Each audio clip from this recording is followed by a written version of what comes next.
du haut de cette tribune, où un sentiment mêlé de joie et de tristesse m'anime, anime tout mon être tout entier, je voudrais avec solennité objective vous signifier nos sincères remerciements pour avoir accepté d'honorer de votre présence à la cérémonie d'ouverture de cette œuvre citoyenne. Je veux dire des conférences-débats qui auront lieu chaque vendredi et samedi de la semaine à 16h. Une activité fondée sur la jeunesse et l'alternance au pouvoir, présidentielle de 2016. Mesdames et messieurs, chers invités, qu'il me soit permis de formuler, au nom de la personne morale du Club des jeunes leaders et à mon nom personnel, nos chaleureux vœux de la nouvelle année 2016. Nous ne saurions témoigner nos affectueuses reconnaissances à ceux et à celles qui ont cru à ce projet et ont mis du sien afin que cela soit une réussite. Recevez, chers partenaires, les vifs battements du cœur joyeux du Bénin. J'ai indiqué tout à l'heure le sentiment qui m'anime, puisque aussi nombreux que vous êtes, et en vous observant, me vient à l'esprit ce caractère qui oppose facilement sagesse à savoir. On dit souvent que l'attitude contemplative est une disposition du cœur et non de l'intellect, et que la lecture divine est une lecture faite avec le cœur plus qu'avec l'intelligence.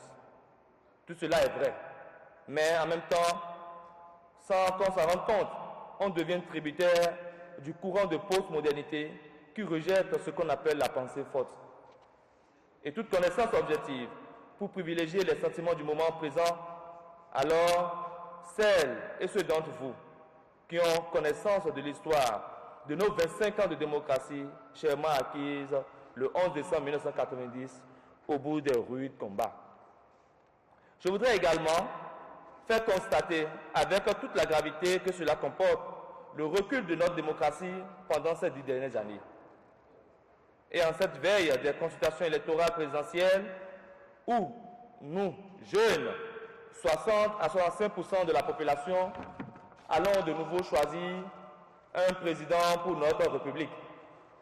Ce dernier ou cette dernière qui aura le privilège et l'autorité de conduire la destinée de la nation encore pour 5 à 10 ans. Il est intéressant d'analyser les performances économiques et financières, les performances de la gestion du système démocratique, les performances d'application des politiques publiques de développement et procéder à une comparaison des autres mandatures passées afin que notre cachet de vote opère un choix de qualité et qui répond aux aspirations du peuple.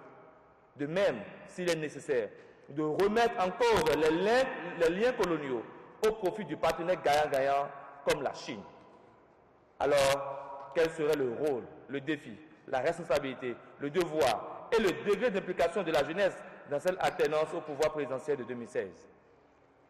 C'est ainsi que nous avons pensé, réfléchi à ce forum de discussion afin que les contributions des uns et des autres bâtissent en nous une conscience de responsabilité citoyenne à travers différentes thématiques ainsi que des invités. Mesdames et messieurs, chers invités, chers amis étudiants et non étudiants, nous sommes dans un monde qui est à la croisée de l'avancement, comme la vitesse à la fusée. Et l'Afrique qui se cherche et le Bénin qui se paie. Après 25 ans de démocratie, nous avons œuvré à l'émergence des hommes, des leaders, des messies, au détriment des institutions qui animent la vitalité de la démocratie et la consolident. Les partis politiques représentent et demeurent ce que le sel est à la cuisine. À 51 jours de la consultation électorale présidentielle, le jeune béninois scrute le temps avec confiance, méfiance et déviance, animé par un psychodrame fait de doute et d'espoir. La jeunesse béninoise, pendant combien de temps va-t-elle encore attendre de ses dirigeants des actes concrets et immédiats qui puissent changer son quotidien et éclairer l'horizon?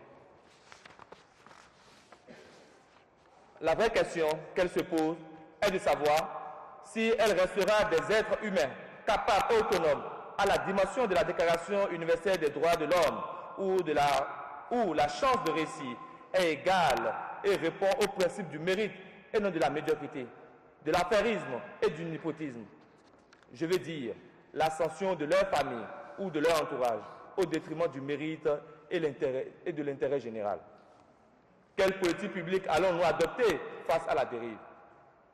Selon le rapport du PNUD du 12 septembre 2014, le Bénin est classé au 165e rang sur 187 pays avec un indice de développement humain de 0,4 dû à une situation de pauvreté multidimensionnelle, marquée par les carences cumulées en matière de l'éducation, de santé et de niveau de vie où le risque de retomber dans l'extrême pauvreté est grand.